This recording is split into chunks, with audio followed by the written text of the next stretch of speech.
Welcome, every guys, to Two Guys in Hockey Talk Season 6, Episode 9, and a spooky episode coming in for you. It looks like my partner Evan is dancing and doing the Halloween jiggle. How are you, Evan? I came on and I go, whoa, that's a spooky outfit you have on, Pawel. It's just me dressed up as you because I know nothing about hockey. How are you doing, Evan? Man, I'm glad that you didn't get lost on us again like you did at the start of the season. I thought maybe every 10 episodes or 8 episodes you jump off and go fly somewhere and watch concerts. And so I do want to say this, just a heads up. We'll guys can give you all the information. Thank you for jumping in right now. I know there's still links and shares and everything going out. But before we do, I just want to make mention, my partner doesn't even know this. Next week, we'll have Dwayne Hay on. So tonight's guest was not able to make it. That's fine. We have a packed, fully jammed show for you anyway. But next week, we have former NHLer. He's played a lot of the time, development coach, has his own hockey camps, Dwayne Hay from Ontario. He's going to be with us. But Pawel's going to be running the show totally on his own, and I'm going to stream in on the highway. So I'm not going to look at you. I'm going to try not to, and I'm going to focus on the road in front. You guys are going to help me pass the show. So I have no ability to pull up information next week while I'm driving to Calgary, as I'm going to do some scouting and some other work down in Calgary next week on Wednesday night there, Pawel. All right, well, that's exciting. Leaving me to do all the hard work once again. I get it. You know, this is the show. I'm holding it on my back, and I'm making sure that we run smoothly. I'm just kidding, Evan. You do a great job, so thank you for that.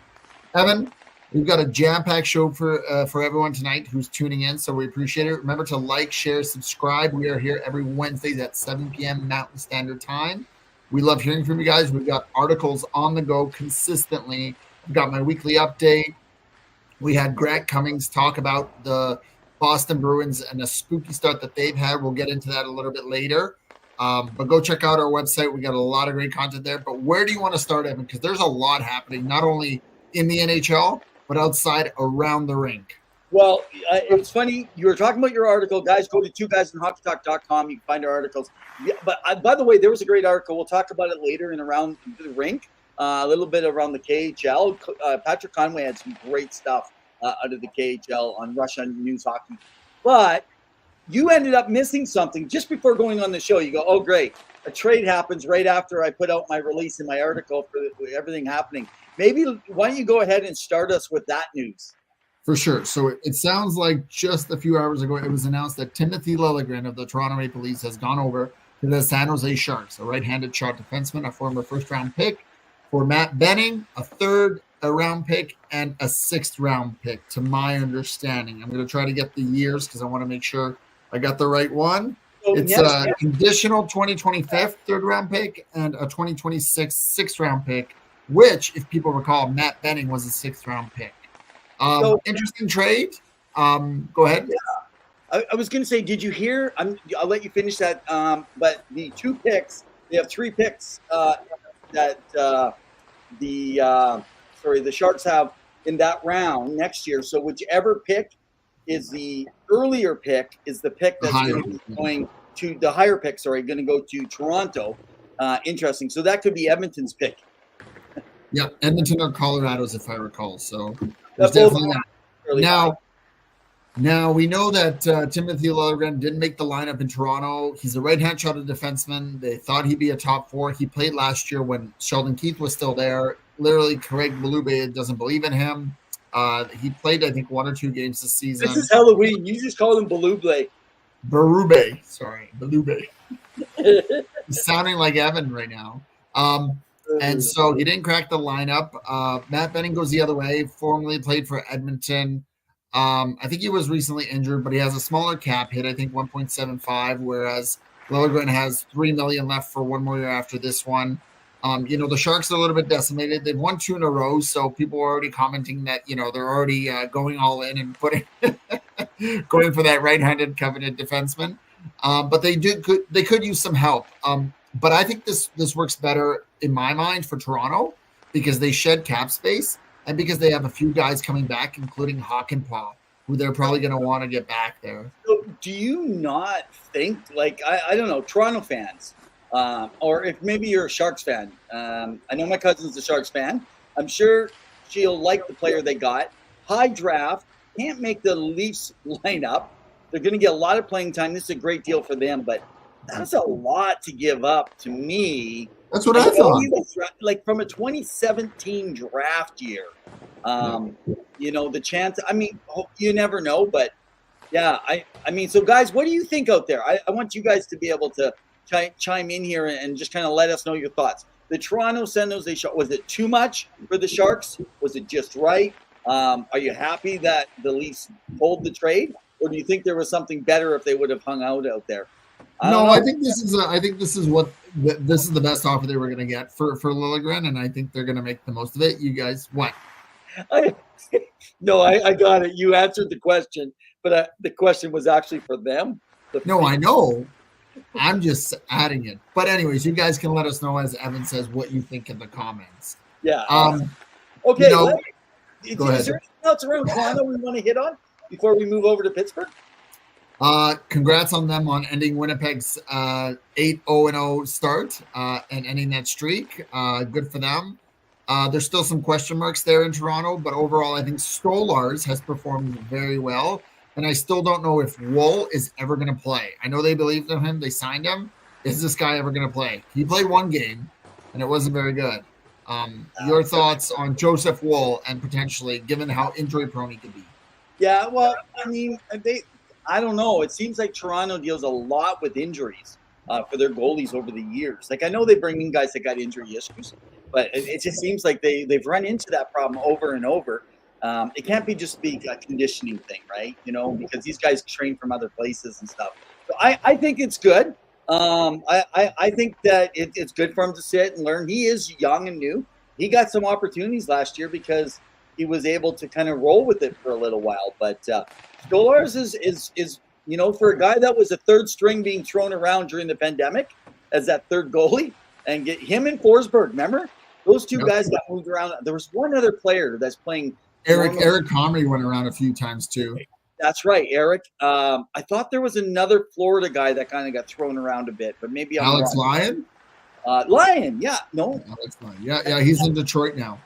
Yeah. So anyway, yeah, that's been an interesting run. Speaking of goalies, why don't we move over to Pittsburgh? And I know just everyone, if you watch the show, you know that I've always had a love on for the Pittsburgh Penguins. I understand that they're aging. The problem is you had Ron Heck. Now, I loved Ron as a goalie.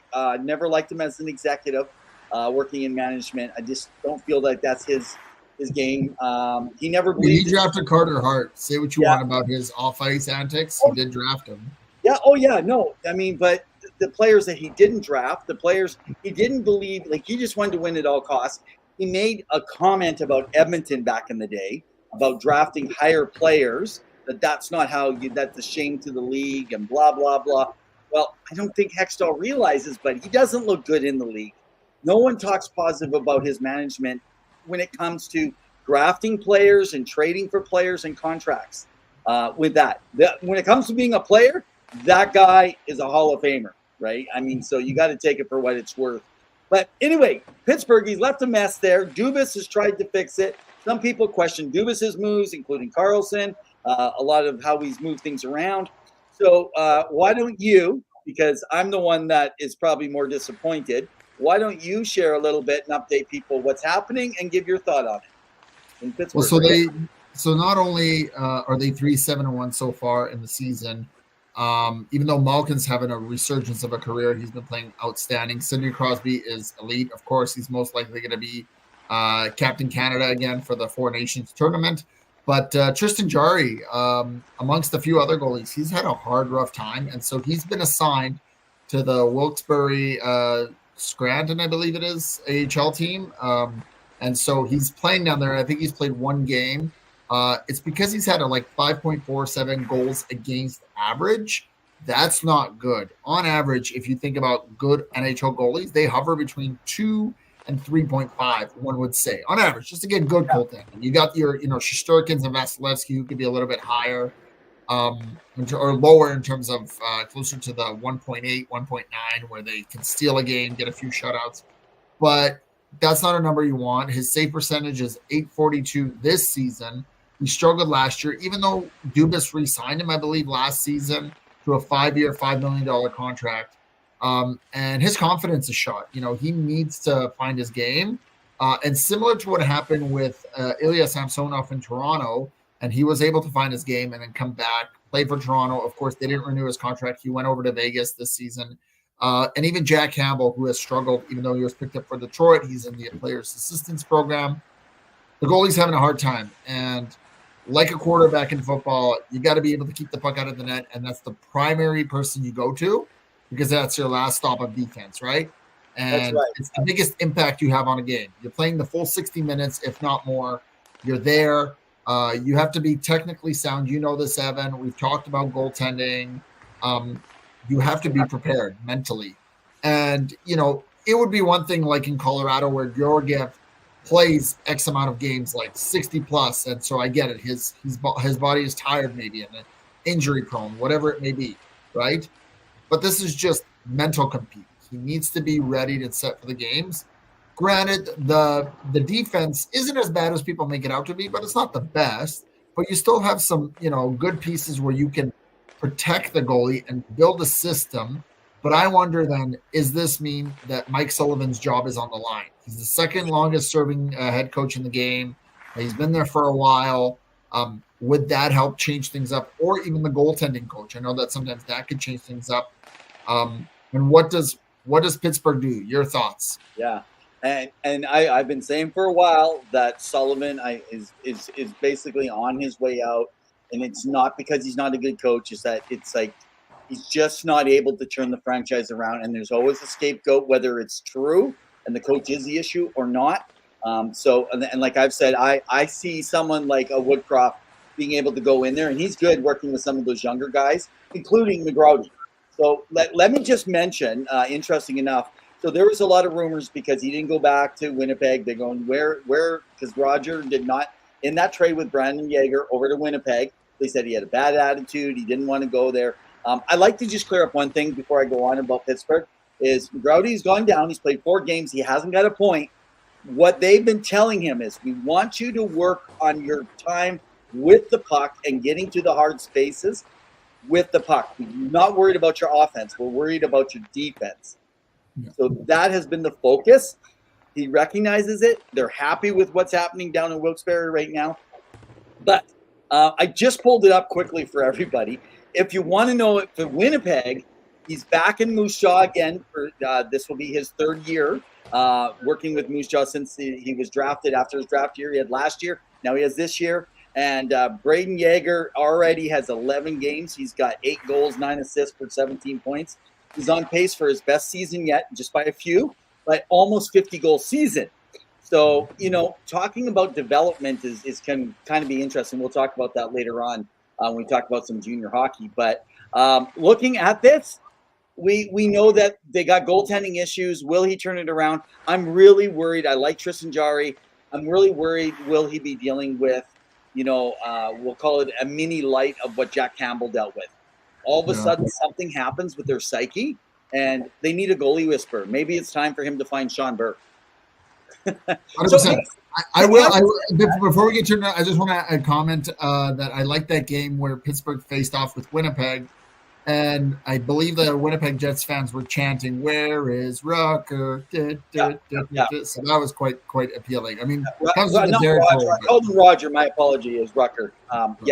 Yeah, and they were saying that because he was sent down. They're making fun of that. And truth is, right now, Yeager's still doing well. But let's remember, Rucker is not playing in juniors. There is a difference between playing in majors and juniors. You brought up a mention. Let's just quickly, we won't take much time, but there's a lot of goaltending issues going on right now. And you just brought it up, Georgiev, over in Colorado. So what do you think's going to happen with this guy? Do you think he's going to pull it out? What's your thoughts from what you hear? What do people around you when you hear them talking about it? I know you'll go to fan pages. You want to hear what fans are thinking and hearing. You'll check that out as well. Like, what's the word around fans? Like, are they worried? Are they Do they feel it's Yeah, just there's a lot of concerns, especially since they're also very depleted up front. A lot of their guys, Ross Colton is now injured, one of their top centers, top nine really, could play top six. You're missing Landeskog still. You're missing Chushkin, who has returned to North America, as we talked about, but really hasn't really figured it out. They did pull a goalie off waivers, Kakinen, I think it was, if I recall. And so they're preparing for whatever. I think secretly behind the base, I think Joe Sakic and the management team there, and I know Joe Sakic is not the GM anymore, but they're looking for goalies, and they're looking to see what they can pull out, because Georgiev is in his final year, and if they believe that they can win, and of course you have Nathan McKinnon, who can be a Hart nominee again, because he can take this team on his back and really elevate this team. I think they're going to try to do it, right? And they've pulled themselves out of this hole that they started in, and they're really playing well. They did lose, I believe it was to Chicago. So that was their last big loss, 5-2. But Chicago, it's rebuilding. Any team can beat any other. But what I'm seeing is that they're going to look to see an upgrade, and probably sooner rather than later. I think they really miss Pawel Francouz. He was a good backup. He really played well against Edmonton a few years back.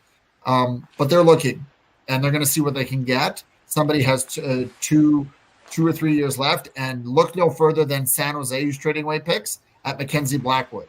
I know that there's a lot of interest from Colorado there. So what have you heard? That would be interesting. Yeah, no, I haven't heard anything around that. So that's really good to hear. Yeah, I mean, essentially, Colorado's coming out. They don't have their couple of their top forwards there. I'm worried about Colorado's defense actually this year. That's more of a concern outside of their top pair of Devin and Kale. It's just not been the same kind of defense. And then when you deal with their goaltending issues, so that's a little bit of. I'm not worried about playoffs for them, but I just don't see them being able to pull this one off, because when they get some of those forwards back, or maybe Landeskog doesn't make it back, even if he does, I think people need to prepare for a third line Landeskog. You have Samuel Girard and Josh Manson as playing, right? Even though they'll switch it up. So I trust in that top four. I think they're bottom Calvin DeHaan and Sam Malinsky. So you just feel it's an early bad start for a few of them right now. Yeah, that's fair enough. And Makar has called himself out, and I like hearing that when you're one of your best players and stars of the game says, you know what, I'm not good enough. I need to be better. So good for him. He's learning. Go ahead. Well, let's move right back into our hometown. If you're not familiar, by the way, I just want to, before we go to, we're going to continue the goaltending question and questionable goaltending that's been going on around the NHL. I just want to throw a shout out there for all of you. We are in Western Canada. I want to say thank you to all of you guys that are in, we know that people know us in the West, but in Eastern Canada, Ontario, there's been a lot of new followers and fans. You guys are awesome. You rock. Thanks, Saskatchewan, Manitoba, in Quebec. Thank you, Quebec. I don't know if you're Canadians fans or you're still Nordiques fans. Stick around for the end. I got some cool news around some stuff on the Quebec a little later on in the old Nordiques team. But also in the U.S., so this was very interesting. So Pennsylvania, a lot of you guys have been starting to come on more than usual. Nevada still heads it up, but Florida and California last year, Pavel, we had a lot, but this year we're getting a lot more from places like Minnesota, more from Boston, and as always, the New York, New Jersey area. But this is kind of what took me back. We got more coming out of Iowa. So I don't know if it's a bunch of Columbus fans, but thank you guys. We'll try to do our best. So send stuff into us.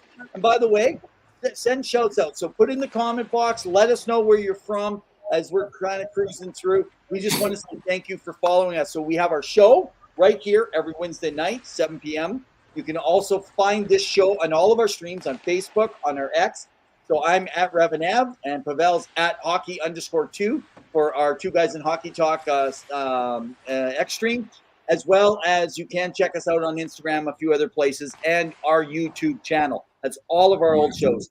And on our website, check out all our articles. We'll have different articles that are coming up regularly. So tonight we had a lot, and I don't do this as often.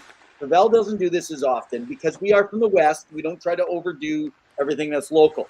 But we were planning to run with some Oilers discussion tonight. We're not going to be able to give you as much of it as we were wanting, but there is big news out of Edmonton. But before we get to, I'm sure everyone knows what that news is about an injury, but let's start with the goaltending because we just finished that from Colorado. Yeah. Stuart Skinner. So I'm just going to tell you my thought, and then I'm going to let you run from some stuff from there, Pawel. So I have, if you go check out my stuff at REV and Ev, I talked about it before the season end. I talked about the end of last year, playoffs, everything. I like Stuart Skinner. I know that one of our co-hosts and also former guest, former play-by-play for the Swift Broncos, and by the way, has a sports gig and is doing a bunch of stuff with We're Back in Radio over in Swift Current, who knows of Stuart Skinner because he called games for him against Carter Hart, none less, when they won back in the day. Now, he believes in him. A lot of people locally like to believe in him as far as a number one bona fide goalie. I just don't see the mechanics. I don't see the things that everyone else sees. The people I talk to that are working goaltending, I've heard Woodley talk about him when he's on some of the different big shows in the area. But the goaltending people I talk to, this is what I see. His lateral movement going left to right is slower. His puck tracking. Now, guys, you need to understand. You say, oh, it was a deflection. The goalie had no chance. Oh, he was screened. The goalie had no chance. Then my question is, why do other goalies stop deflections off of people and they can still, like it happens, you find goalies that are good at tracking pucks, see people in the way, they know how to adjust their body mechanics for that. They also don't go down as quick. You go down to that butterfly, you leave yourself high. He's one of the biggest goalies, other than Fedotov, that is leaving too much open up top and gets beat consistently. That's my concern. Now, this year, Pawel, this is what I'm noticing. I have counted this year. Okay, you ready? 17 times. 17 times. He has got turned backward in the net when he's doing something, and he has to try and turn himself right back around because of the way he's trying to follow that puck. Some of it's on his defense because his defense is horrid. But, again, goalies still should not put themselves in any position to be back. And he is sometimes about 3 to 6 inches out from the post where pucks have got in behind him. 3 pucks specifically this year. His save percentage does say a lot. The quality of goals against him are not high-quality goals all the time this year. I'm concerned that Edmonton is not even going to make it back to the Final Four this year, Pawel. Unless something can change. They need another goalie. They're going and believe me, they're not going to do that this year. You Oiler fans, you doubt me, you hate me. Go ahead, send it to me at Rev and Ev, and or throw it up here on our show in their comments. So anyway. I was listening to another podcast this afternoon, and it was Steve Valiquette, who's kind of a goalie analyst, and he talked about Stuart Skinner. And he talked about how he manages his goalies and how he sees the game in terms of navigating analytics with goaltenders. And I know we've discussed analytics on the show before. And he talked about how the inside of the zone draws, he's really good. He's top 5. But when it comes to other plays, he struggles. And I know he's not the biggest goalie, but it's just his movements. It's just So really, he just, he needs to find his game again. You can't blame defense on everything. Yes, you've lost some personnel, but you can't blame. You have to work as a team. That's the whole thing. That's right. But you really have to build your confidence. Now, Stuart Skinner always comes back and plays a little bit better. There's a few goals and hiccups that he should have back. I have always looked at the goaltending coaching at Edmonton and whether or not that needs to change because that's been around for a very long time.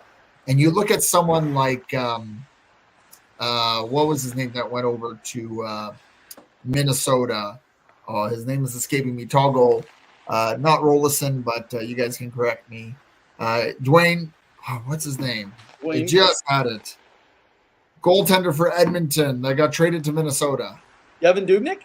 Devin Dubnyk, right? Yeah, he went through and I remember his comments in terms of even about Edmonton's training staff and what that looked like because he found his game in Minnesota and he played very well. So sometimes it's that, right? Now, I believe Stuart Skinner can turn it around, I don't think he's a one true A. And this whole like, well, he took him to the final game. Yes, he did. But that was also a team structured defense first, right? And they kept shots to the outside. They blocked a lot more. And that's what helps a goaltender. Well, right? hey, is Darcy Kemper #1 goaltender?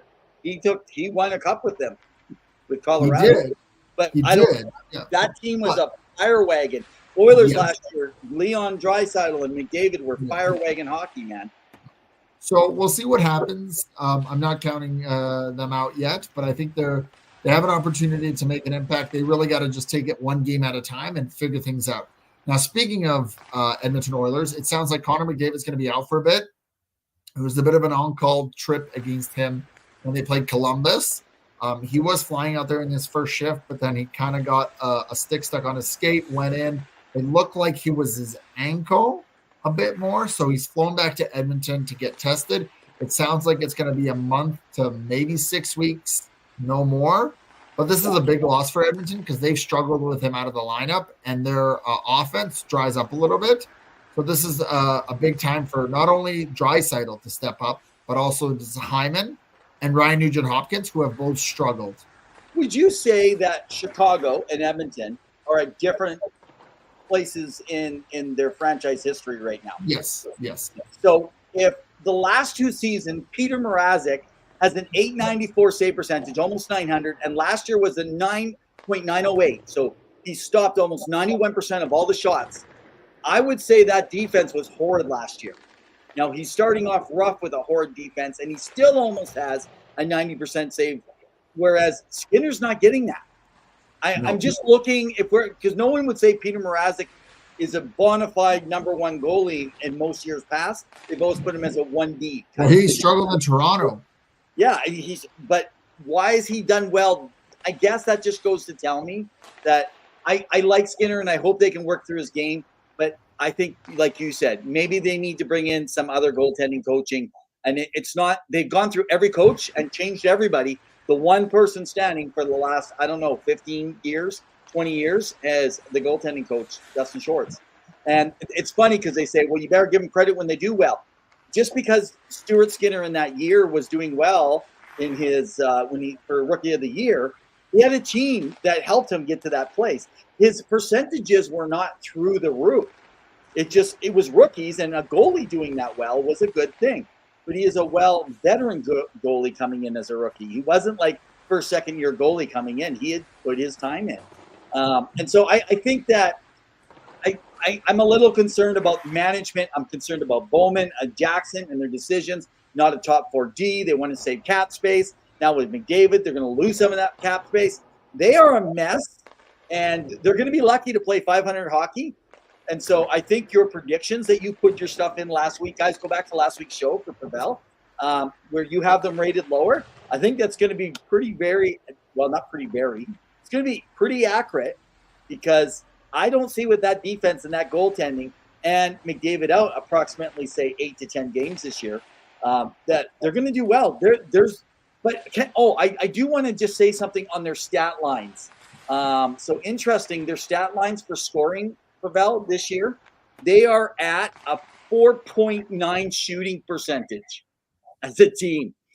Like, the Sharks are an 8.9 shooting percentage. They are the worst shooters in the entire league with superstars. Can I just say one thing?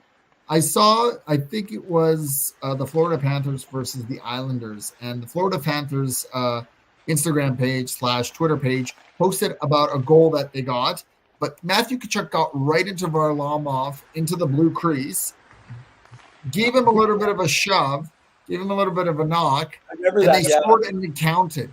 How did that count? But Corey Perry's heavy presence in the blue paint didn't. Like, make it make sense to me, Evan, because it doesn't. No, and they have got robbed a lot, and it's almost like they're becoming gun shy because of the calls and stuff. Yeah. I say play your hockey, let them keep calling the goals back, do everything, and play fire wagon hockey. They might as well. They're not saving anything by playing defensive hockey. Yeah. So now, speaking of the Islanders, there's been a little bit of rumblings that Patrick Waugh and Lou Lamoriello aren't getting along. Now, there was a bit of a press conference after the game they had. What? Did he come? Did he come with facial hair? Did Waugh come with facial hair? Maybe he did. Maybe he had a little like a goatee, right? Like, this is my crease. Apparently, Lou highly encouraged Patrick Waugh and the coaching staff to put in Pierre Engvall. Now, Engvall has that 7-year, $3 million per year contract. So that's a pretty big contract. But he's been put on waivers, cleared those waivers. And, Patrick Waugh made some comments after that game where they were up 3-0 and lost 6-3, I believe, that maybe, he was encouraged to put him in, and he wasn't a fan of that. So there is some, tension there. Now, there's always going to be tension between coach and GM, of course. However, that Patrick Waugh is combative, and he's very tough, and he's a battler, and he knows how to, he's a competitor, right? He wants to win, right? You remember him playing. He was one of the best goalies in the league. What do you make sense of this? And your thoughts on, is this just like a blip, or is this something? Yeah, I think this is a blimp, a little blip. This is Lou. There's always something. You kind of wonder if he just screws conscience. The fact that Waugh's been quiet, that's a big deal. Patrick Waugh is not a quiet guy. He's got a very boisterous personality with it. The Islanders are actually decent coming into this year. I don't give them a whole lot of chance for a lot. I know you probably give them a little more than I do, and they're right there in the mix. So I could see them being third or fourth in that Metro division, and they're a decent team. They have some good pieces. I think the wingers is my biggest question there, because their goaltending is solid. Their D can compete with any D. It's the wingers. You got Horvat and you got Barzal. Those are some good ones down the middle, and I believe you still have Pajot for one more year, if not 2 more years. And he could be a good, decent third line center if not playing on the wing. Anders Lee is a good captain, but they have need. They do have need on the wings, but you know who else? Well, they lost Declare. Declare's injured, so that's a big loss for them. And he's been putting. You know who else has need? Montreal. Let's go over and talk about Montreal for a minute. Montreal has need. They've been talking, and it's been out there with Elliot Friedman and a few others. Frank Saravelli talking all about how they're actively seeking that top four right-hand D guy that they can get out there, which is interesting just because of the very fact that, guys, the Oilers need that same thing. So, I mean, what are they going to do, and how do you shop this early? I think Montreal's in for a top 5 pick again. Good for them. There's some good players. One more year, and then start rolling with. I mean, they kind of started off bad with some injuries and stuff already, though. But let me just say, the one good thing in their favor right now, it didn't look good to start the season. It was a good start, and then all of a sudden he started getting demoted. Demidov. So their player Demidov right now over in the KHL. I think he's now just short of a point a game. He's been lighting it up. He's been getting more points. He is walking through defensemen left and right. He has grown in leaps and bounds. So if I'm a Montreal Canadiens fan, I'm as excited as the Flyers were when they heard Mishkov was actually coming in. So I heard rumblings in Montreal circles that they're should they fire Martin St. Louis? Would he be a coach on the hot seat? Your thoughts, initial thoughts? No, come on, man. That team has a lot. You got to work with what the guy gives you. I think Martin St. Louis has done a great job. They've had smaller players they're trying to pull in. I think that, again, they're going through a rebuild. Rebuilds are tough, and they have a coach that could maybe be the one to come with them. Next year, if they struggle, with some other stuff, maybe later in the season, maybe he's not the coach for you next year. I mean, it is the first time as a head coach in the NHL, right? So, we know that you love talking rookies. We know that you love talking prospects. So we're going to get a little bit into it with Rev's Top 15. Rev's Top 15. Brought to you by the electronic hard rock band Penny Billionaires. Look for them wherever you find your music. There we go. All right, what do we got for us? I got my dance going, man. Okay, guys. my top 15. So early season, I don't put up in paper for all you guys. You guys got to listen to the show. And here's the reason why. When I put it on paper, you're like, oh, and then you start sending it out to everybody. It's early. So I don't like to send it to you too early. But if you listen to the show, you'll hear the people I got in. So I said last week, right now, I have James Hagan starting off. What I did do different is very different than everybody else. I have Michael Misa at number 2 ranked going into this season with his early start. So last week, I told you in 10 games, he had 21 points. 3 more games this week, 5 more points. He's now sitting at 26 points in 13 games. That is amazing. And remember, he's a center.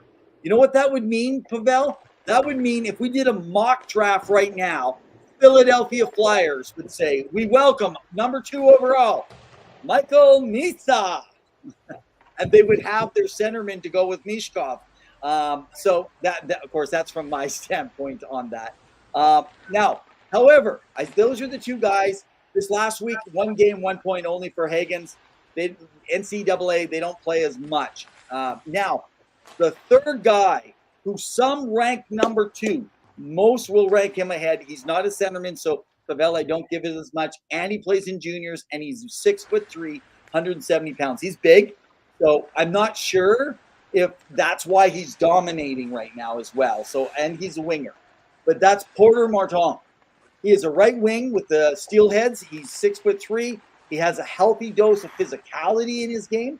His puck skills, high end, smooth skater, incredible great release, and he continues to show his aggressive style right now in the OHL this year. Now, something on this surface that feels so odd is that the more you get to know this guy, he's actually a very soft type personality is what they say, but he plays a super heavy game. But I think it's his tremendous touch on the puck and just making the right plays, like his IQ very high. And so for his size and his ability to handle, and when he's physical, he's dominated. So I just want you guys to think of this. 11 games, 12 goals. 11 games, 12 goals, 13 assists. In 11 games, he has 25 points, more than 2 points a game right now playing for the Steelheads. So Porter Martin is my number 3. I do not see him dropping out at 3. In fact, he could move up to number 2, but definitely a player. So if the mock was right now, Chicago would welcome Porter Martin to go on Bedard's wing. Could you imagine that? And then right now at number 4, I have Roger McQueen. I'm hesitant on this one, and I'm moving around, and I'll tell you why. He's slowing down a little bit on his stats numbers than he did to start the year. So actually, Lost Trucker, she was actually at one of the games. So I asked her to give me some impact. And what she said is, when Roger had the puck on his stick, very noticeable. It was like a man amongst boys. Remember, everyone, he's 6'5", 190-pound centerman. However, the primary area of concern for him is the mechanics of his skating. Think of it. He's 6'5". But if this guy can come into his own at that size and that length of leg and can excel in that, maybe become like a Tage Thompson with the skating. Tage took a little longer too. And one thing he does have, he's tenacious. He's got a willingness to get the pucks and stuff like that, but he's not always noticeable and consistent. That's my only thing. But he does use his line mates well, and he has an ability to control and just manipulate that puck. Excellent in tight with the body, which is great at being able to protect the puck. So it really distinguishes him among the scouts. So he's ranked amongst between 4 and 8 with different groups. But I have Roger actually at 4. That could change over the next while, because the next guy we'll talk about next week is Matthew Schaefer, who some of you saw at the Helenka last time. So if Roger was going, he'd be going probably to Pittsburgh. So there you go. They could use a 6'5" centerman to come in and play on that third line. That might not be too bad for them. I want to throw 2 updates also to everyone. Gavin McKenna, we've been talking about him for 2 years. He's still 6 feet. Well, at least when they measured him this year's start, 165. So he's not at 16 years old. Not for another month and a half does he turn 17. So he's still 16. Right now, 13 games, he's got 21 points. He's on pace for a 109-point season, and he is just starting to heat up. And then the young phenom, 15-year-old exceptional player, Landon DuPont, over in Everett with one of our friends who's the U.S. head scout, Michael Devellano. He said the guy is just a stud back there on that. But right now, he's got 16 points in 14 games. He's scheduled for about a 77-point season as a 15-year-old playing in an 18 to 20-year-old league. Wow. Man, that is absolutely insane numbers when you start thinking about that. So, guys, that's my Revs Top 15. Revs Top 15. Brought to you by the electronic hard rock band Penny Billionaires. Look for them wherever you find your music. That's great. You guys can let us know your thoughts about these prospects and where you think they'll end up. We have a lot of around the rink to get around to, Evan. There's a lot going on, and we're going to finish the night off with some numbers and some hockey history, but I wanted to get to a few things because we've been so busy in the last few weeks. So let's get to some really good news around the rink. If you're a fan of hard-hitting, exciting hockey, catch the Kalkaska Battlers. Around the Rink is brought to you by the Kalkaska Battlers. Let them be your local hockey heroes. So you guys know we talk all things hockey, and it isn't just the NHL as much as we love it. So one of the things I wanted to report about that was kind of notified is that the PWHL, which coming up into its second sophomore season, it sounds like there's going to be 2 new teams that are coming into the league. There's been a lot of interest. Some of the names that have been kind of dropped has been Calgary, Detroit, Quebec City, amongst some others. Now, you and I were chatting a little bit off air, and you kind of indicated that due to that expansion and seeing women's hockey grow, there's been over 20% of all registrant of women signing up, and girls of all ages, for hockey academies, hockey classes, things like that. That's a big increase, and that's predominantly in Canada. I don't know all the statistics in the States. I think of Hockey Canada, 20%, 20% of the registrants for Hockey Canada are now women. That's so good. That means the game is growing, and there's an appetite for women's hockey. So we look forward to seeing it. It sounds like Calgary may be one of those cities that potentially could get it because they've had a women's team before that they were able to support, and could be a great for the city. So do you think? Okay, let's just talk logistics. I'm sure because a lot of people are going to want to talk about expansion places. I can't see Pawel. They're going to have, if they're going to bring another team, like a team into Calgary, and say they're a good spot for it, they're going to have to bring the second team in the West also, because none of the teams are in the West. And the schedule would be so unfair, and the cost would be astronomical. So you need to look at an expansion in the West if you're going with Calgary. And my worry is they're already doing an exhibition game in Quebec, and the government is behind that, and they need to fill the Videotron, which I could see them getting 10, 12,000. And you already got the Montreal team. I just can't see Calgary being this round. That's my thing. We'll have to see. We'll be on it. And reporting it once we hear more about it. Now, speaking of Canadian cities, you were indicating that the Oakview group is in discussions with opening up a new team in Hamilton, an AHL team, and that potentially there's an announcement coming early January 2025. Do you want to fill us in a little bit about that and what that looks like? There's not too much more I have on that outside of the basic information. So the Hamilton group is wanted, which is called the Oakview group. They're in discussions. They want to bring an AHL back to Hamilton. AHL has done really well in Hamilton over the years. And so they're hoping in January, February, they can make the announcement that there will be a approximately $280 million renovation to what is the Hamilton Arena, which is called First Ontario Centre. So that's named after the bank. And it would be completed late 25. So not sure how that will work specifically for timelines yet. Nothing's really come solid in there. They are working hard because there's a lot of other news going on when it comes to the AHL and other teams, because they don't really want more than 32 teams, right? They want to go with whatever the NHL. That's been their goal all along. So, but I'm excited to hear more hockey in the Ontario area. and I think Hamilton is worthy of it. And we were talking about the OHL, so Ontario Hockey League, and USHL program, and that sometime before the season began, of Youngstown Phantoms and the Muskogee Lumberjacks, they formally approached the OHL about joining that league. Now, there isn't much word yet. This was according to what's called Jeff Merrick, but there are some conversations happening. Is this similar to what happened with Alberta and BCHL and BC, or what is going on here? So this is interesting. This is a very interesting one because this, I think, is tied into the NCAA situation.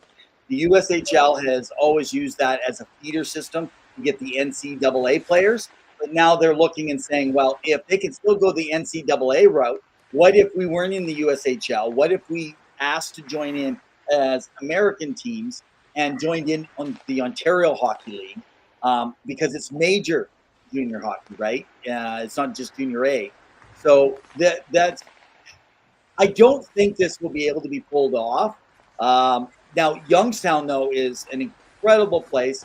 Muskogee Lumberjacks, they have a big history down there in the U.S. They have a lot of good, strong followers.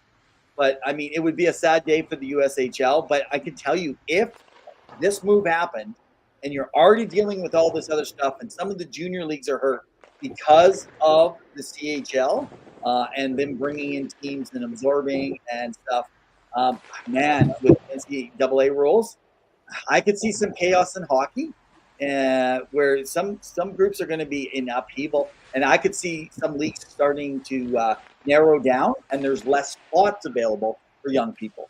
That would be my concern, unless they're going junior B. And before we get to a few stories with the NHL and the AHL, I know that you indicated that there's 15 WHL players named to Canadian rosters for the 2024 U17 World Challenge that is going to be in Sarnia, Ontario from November 3rd to the 9th. Should people be excited about this? Well, checking it out? Our good friend Jordan Roberts should be. He's all about the WHL. So, but yeah, I think that is, as well as there's 127 WHL players that were named this last year to the NHL opening night rosters. Jordan will love me to be able to tell you that. But I just want to remind Jordan while we're at it, to be able to poke a little fun at him, that last year, first round, that there were 11 US players, and there was only 8 out of the WHL. There was more from the Ontario Hockey League. So the WHL did not produce as many high-end players in the first round, but they are definitely a strong cornerstone of NHL hockey. Excellent. And I believe Zane Perek, who's a Calgary Flame prospect, apparently jabbed a fan with a stick, was ejected from the game. It was a bit of a thing that was reported on with the media. The OHL looked into it. There wasn't any conclusive evidence and no punishment dished out. I don't know the logistics. Maybe you can comment on what happened. I'm not very familiar with this story. So what happened on this one, apparently this has been passed through second and third hand information from people who were in the arena, that when he was ejected after his game, he actually, he was being mocked, and he took his stick up and kind of poked it at the fan, is what's being said. There's no pictures, there's no video that are showing that from what their views that they can be able to see. And so they basically have said, listen, there's nothing more to this that we can see. And they've just said, hey, be careful, right, with them. So there's no punishment dished up. But it's been known that a lot of people like to say, when it comes to his character, that Zane is a little bit of a hothead. He's pretty passionate, is what his teammates will say. He's just a passionate guy. So who knows? If you're a Calgary fan, that might be good. I mean, let's face it, Dion Phaneuf was kind of that kind of a player, right? He was a pretty passionate guy. Got him in trouble a few times, though. A few suspensions. And we know that with Halloween coming up, the AHL team Kalamazoo Wings, every year they color their ice orange, as is tradition. That's pretty cool. I mean, I'm sure a lot of teams do like Halloween theme-based nights if they have a game around that time. So that's always interesting. Now, I did want to get into, because this was a big story in the last few years with Carolina Hurricanes and their AHL affiliate Chicago Wolves. The challenge was they removed themselves as being an AHL affiliate to be their own entity. So pretty much Carolina had nowhere to send their prospects to work and develop so that they could be called up. I know there's been some issues, and we're going to get into a little bit more next week. But you want to kind of just touch on like the need for Chicago wanting to win, Chicago Wolves, of course, and just kind of the dynamics there. And we originally I just learned this news around when we originally had AHL.com, and now working with NHL.com with the Winnipeg Jets. Patrick Williams was going to be on the show, and unfortunately his workload became more. We're going to get more of a detail, but what it sounds like has happened, and it's been a lot of reports out there, especially around Carolina and Chicago. So Carolina, with their ownership, they're like very specific. They want to cut the corners. They've always been known cutting corners with costs, and they want the team in Chicago. Internal budget. What's that? Internal budget. A lot of teams have internal budget. Yeah. They're very specific about, and they only want their cut. They want everything's got to be in their cut. Like they're very specific of what they wanted. And of course, you've been dealing with an independent team in Chicago that have opened up and said, okay, we're going to come out of our independence. We're going to join in with Carolina here. So what's really kind of happened here with all this internal budgets, there's been issues around the equipment. They haven't had proper equipment. The changing rooms haven't been improved. There's a lot of stuff. They wanted to pay for stuff. They were told that they had no rights to be able to say what they can do or not do in their own arena, that Carolina has the lease on that arena. And so there's in like when it came to training staff that were on the team, they got rid of some training staff to kind of cut the budgets down. So it doesn't look good on an organization when they do that. I don't know the legitimacy of this. We know their ownership has been known to be very tight with their spending, and that's why I'm hoping that at least by the new year we can get a little bit more on this, because I could see, when we talk about a team coming to Hamilton, could they happen early, play at a smaller rink, and maybe quickly get an AHL team into Hamilton to work with the Carolina team? Because if Chicago's not going to like the deal, they're going to back out quick. And is Carolina even happy dealing with the ownership of that team down there? I don't know. Yeah, it'll be interesting to see. So we'll try to keep an eye on this story. Now, I wanted to talk one more thing before we move on to some NHL news about money. But Alex Bill, who's a St. John-based journalist, was recently noted as reporting that a group led by Glenn Stanford is working on purchasing the Acadie Bathurst Titans and to bring the Newfoundland and to the capital, Newfoundland Labrador capital. So this would be a relocation, as kind of talked about in the media. It's a familiar refrain for Bathurst fans about the threat of relocation and those in St. John, given the carousel of hockey issues that have happened and the teams. Do you want to kind of talk a little bit about, in terms of the dynamics? So if you guys aren't familiar, the Canadian Hockey League made up of 3 different leagues within the Canadian Major Junior Hockey. The Ontario Hockey League, the Western Hockey League, which you hear a lot, and the Quebec Junior Major Hockey League, the QJMHL. So that is where we're talking about with the Titans, who are very well known. They're looking at wanting to bring them over to the Labrador capital to get them into St. John's. And St. John's has a long history. So what's happening here is right now, when it comes to Acadia Bathurst, their population of their numbers and has been dwindling over the years, as well as the amount of interest in hockey, and they're not. So essentially what was like in the thousands, like I believe, what was it? I got my numbers.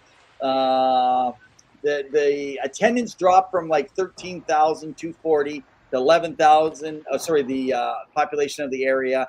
And the attendance has dropped from 1,700 and has never climbed over 2,000 since approximately 08. So we're dealing with about 13, 14 years of low attendance, even in getting to the playoffs. Right now, this past winter, the Titans ownership group, they hired Ernst & Young to facilitate a sale. And so we know that it's begun. What it will happen, where they will go, is what's not certain yet. So this is something that I'm kind of following closely, waiting to hear. It's been really quiet this last week here, so I haven't heard anything. But the goal was to sell 1,000 shares at $1,000 each to make the franchise financially viable and attract some larger investors. It hasn't happened yet. It just talk. So there's a lot of mess going on around leagues on a constant basis that people are just not familiar with. And so I do want to say this, Pawel, and to all our listeners, you and I, we try to give everybody information around hockey.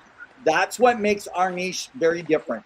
When we say two guys in hockey, just because you guys love NHL, you got to know a lot of things happen because of the NHL. A lot of things happen in the NHL because of what's happened other places and the development of players, development of leagues. So we do try to give you as much of that information. And if you're local to those areas, that might be more important to you. If you're in Acadia, Bathurst, you might care more about that than one of the teams like the Montreal Canadiens. So, yeah. That's been some great insight, Evan. We appreciate it. You guys can let us know and send in your stories. You can text text. You can tweet us at REV or me at hockey_2. We're always on Twitter /X. I'm never going to call it X. I'm calling it Twitter. Oh, that's what it is. And we're on Facebook. Make sure to give us a like, share, subscribe, follow on our webpage. We have a contact area there. You can reach out to us.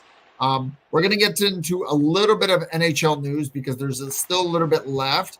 And I know you wanted to pull out some numbers. So I don't know if you want to get this, but here is By the Numbers. Puckpedia, the ultimate source for your NHL salary cap information, player contracts, team cap hits, transaction news, and injury news. By the numbers. All right. Well, interesting enough, we talked about the Utah team selling for $1.2 billion. We talked about almost $1 billion for the Ottawa Senators, and they were a losing team. They had some great players they had invested in. And so a lot of you probably have heard specifically Sportico is now doing, instead of Forbes, you're getting Sportico. They've done it since 2021. They're putting out how much teams are valued. There's a reason expansion is on the way. And if you have not heard, I know the Philadelphia Flyers are super excited right now because when it comes to the value of their franchises, that's what's got them. They are 8th overall at $2.29 billion.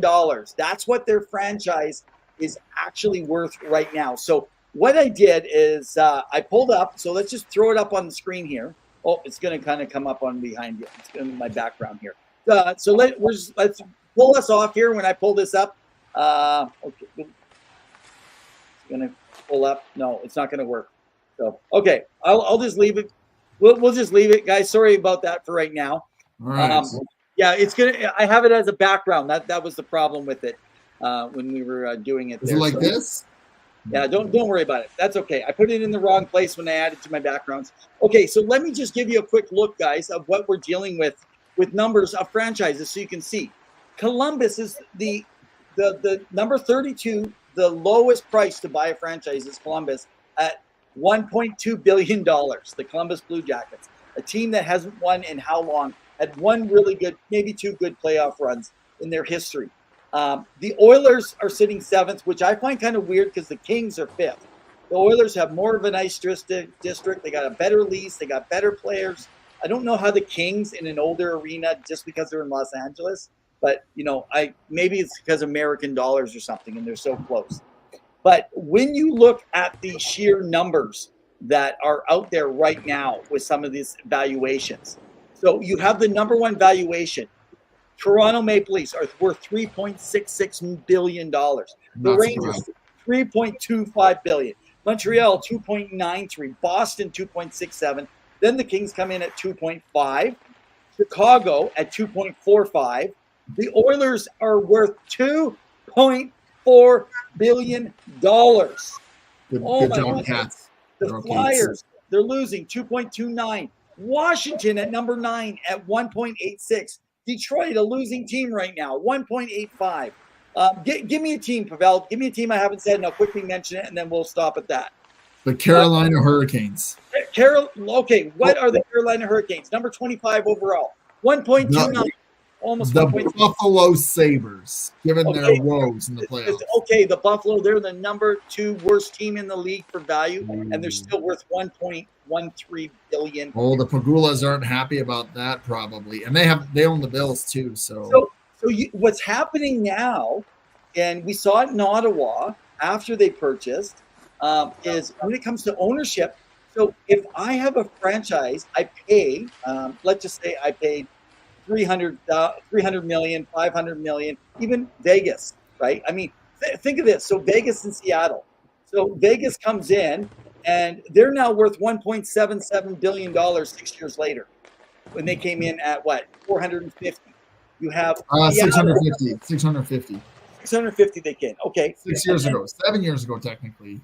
Isn't that crazy, right? And then now we do know that Tampa Bay was go ahead. Seattle 1.46 billion. They only paid $550 or $600,000 million. No, they paid more. No, they didn't. Vegas.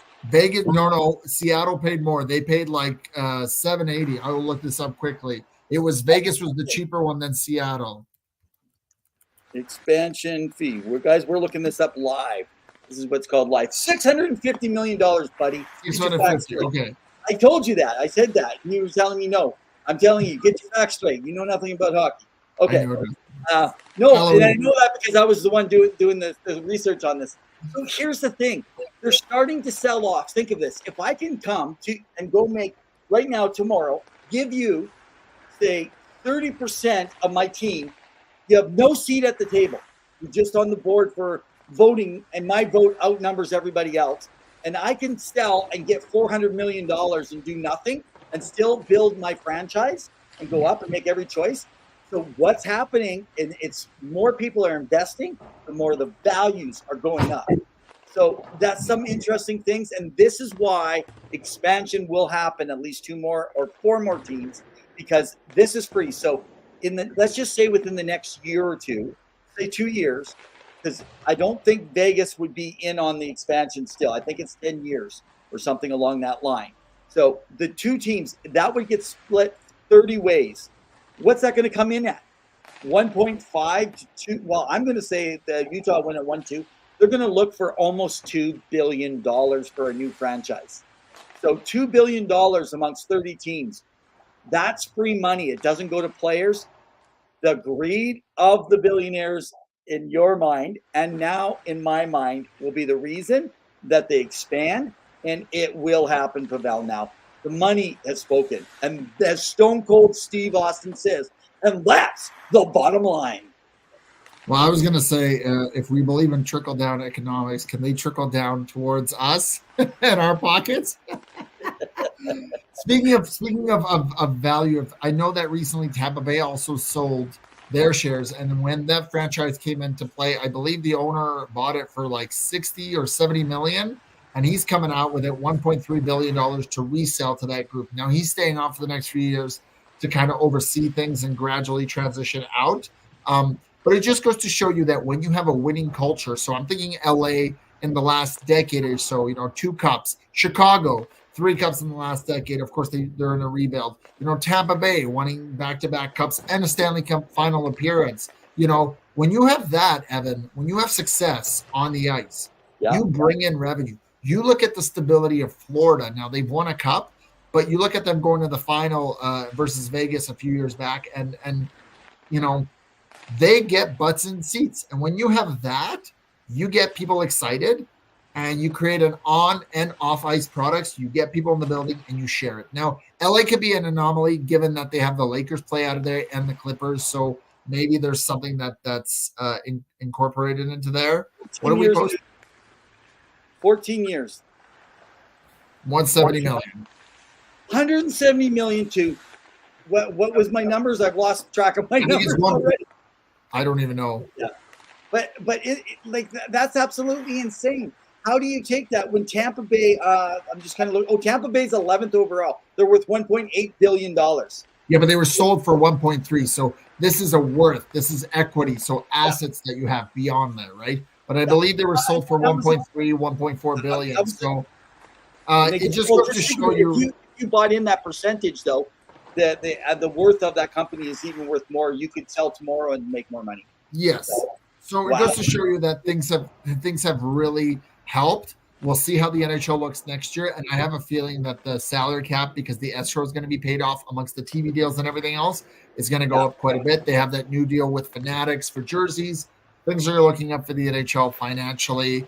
And it's only going to continue to grow as the league goes. And now you have Utah, which is gaining when your gate revenue is 50%, you're increasing from a 5,000 seat arena to a 10 to 12,000, whatever we called it in Utah. That's double right there. That's going to increase what you're making on top of everything else that's been happening. Yeah, and think when they get their new arena, what's that team going to be worth when they have the new 30-year lease on that arena? Yeah. I mean, it's right now players should be pretty happy because it's going up, but you know who should be worried? You and me, the people who go out to these hockey games, because I think at some point there's going to come a time when people are going to quit paying, because right now most of the tickets, and I'd like to do a deep search, and I wonder if Hart Levine will be on in 3 weeks, if he would be able to help us. How many are corporate seats bought, like scalpers or corporate seats in an arena when they're selling their season seats? Because I'm telling you right now, I'm a little concerned about how many seats sit open. And I'm going to say that the reason that happens has more to do with the fact that, has more to do with the fact, I've lost track because I keep seeing my statement up there. Probably take down my numbers. I keep staring at them like, why did I thought I tried. Before we get to hockey history, I just want to, I know we were talking about Utah. And I know there was some rumblings from Eric Francis, who's a journalist and reporter normally for the Calgary Flames. And he talked a little bit about the view. Do you want to just kind of elaborate on that?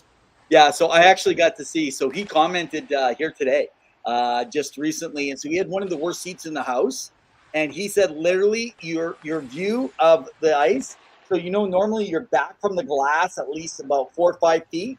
Well, he's up higher above the glass, and it feels like he's literally almost looking straight down at the players. It's an unobstructed view. He says it's probably one of the most intriguing and unobstructed views in the NHL he's ever seen.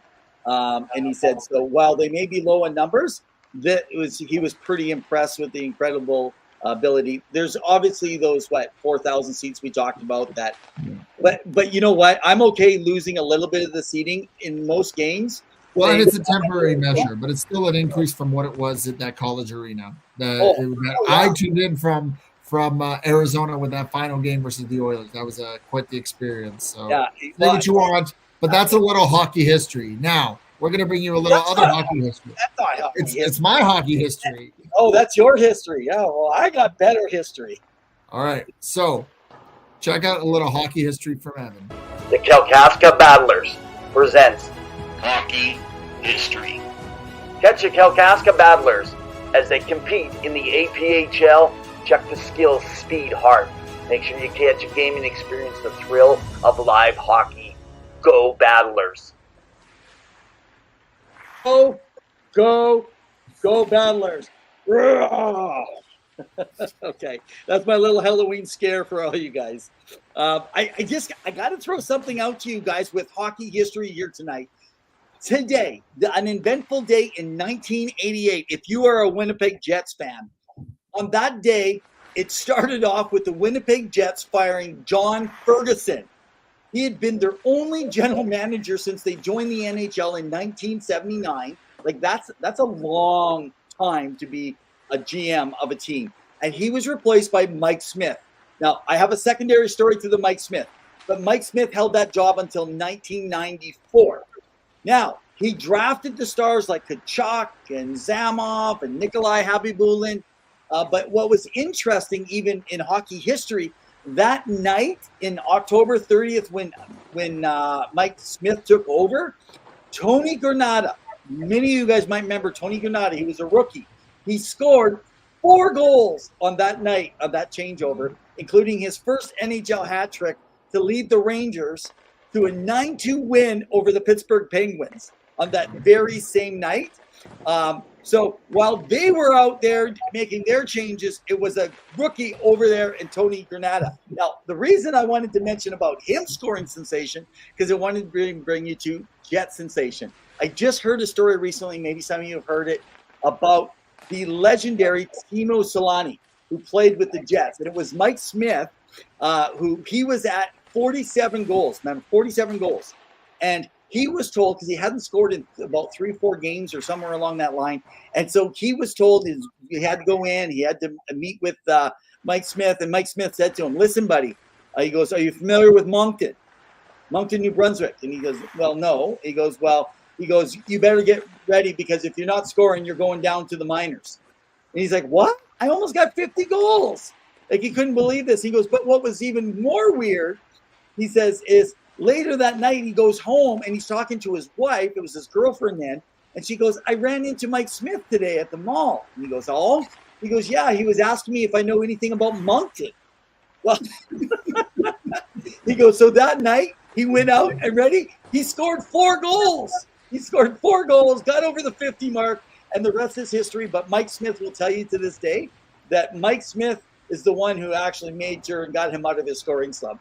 So anyway, guys, that's just a little bit of hockey history for you. The Kalkaska Battlers presents Hockey history. Catch the Kalkaska Battlers as they compete in the APHL. Check the skills, speed, heart. Make sure you catch a game and experience the thrill of live hockey. Go Battlers!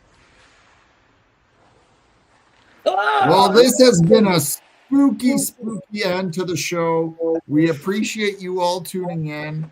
It's been a rig-a-ding-dandy episode. I am ready for Halloween. I am ready to dress up and hand out candy. Evan, it's been fun. We appreciate everyone tuning in tonight to our episode. Remember that we are back here next Wednesday at 7 p.m. Mountain Standard Time. I will not be wearing this hat because I am not embarrassing myself any more than this, but I hope that... And get ready next week because my camera will be facing me. I will be driving on the Queen Elizabeth II number highway on a live show. I will have my camera on, but I will not be looking often at you guys while I'm driving. And I'll make sure I do the speed limit. You'll see my hands on the wheel. I'll keep them at 10 and 2, and you can report me if you have to. So I'll keep it on. But Pawel is going to run the show. We do have a guest on, Dwayne Hayne, next week, former NHL player. For those that are in Calgary, where I'm heading down to, guys, he played some games with you as well. Was drafted by the Washington Capitals. He is a development coach, has training camps all over the place that he's doing for kids all throughout Ontario. It'll be a pleasure to have him on. We tried to get him on last year. Didn't work. Hopefully everything goes off without a hitch. And, I just like to say thank you again for watching. Remember to make sure to join us. And I'm so glad that next week I will not get spooked by my buddy Pawel. Which is which? I'm just kidding. Oh. There you go. That's my plan. All right. Well, in the meantime. And in between time, keep your sticks on the ice. Stay safe. Have a good night, everyone. Enjoy.